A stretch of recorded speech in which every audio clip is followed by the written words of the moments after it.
Samantala ang Gabriela naman kabrigada umapila ng agarang proklamasyon. Brigada Sheila Matibag, ibrigada mo! Brigada!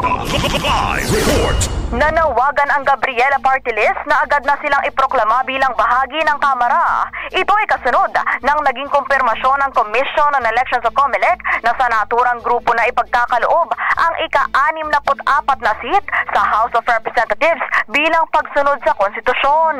Sa panayam ng Brigada News FM Manila kay Gabriela Women's Party First nominee Sara Elago, sinabi nitong napaka-critical na panahon ito para ideklara sila lalo pat tinatalakay ang pondo at may mabibigat na isyong kinakaharap ang bansa. Sa mga pagkakataong ito umano, dapat magkaroon ng boses ang mga kababaihan.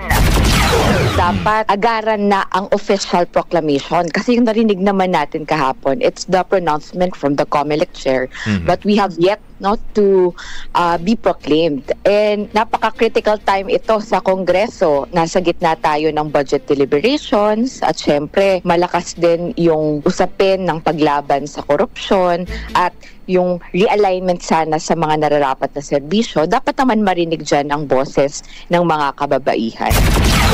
Maliban dito, ay binanggit din niyang noon pa man na isinusulong na nilang dapat ay 64 seats ang buksan para sa mga kinatawan sa House of Representatives. Paliwanag niya, ang naturang bilang ang makakakamit at sumusunod sa 20% allocation requirement na nakasaad sa 1987 Constitution. Isa na kami sa mga sumuporta dun sa call na dapat 64. Dahil yun ang makakapagkamit doon sa 20% na constitutional requirement ng composition ng mga party list sa 20th Congress. Kaya ayun, long overdue pero hindi naman yan magiging hadlang para all out pa rin tayo sa trabaho. Sa huli, sinabi ni Elago na target tugunan ng Gabriela ang mataas na presyo ng mga bilihin, pagkakaroon ng dagdag na trabaho at kabuhayan, living wage bill, pagkakaroon ng mga tunay na reforma, paglaban sa karahasan at diskriminasyon, at pagsuporta sa SOGI equality at divorce bill.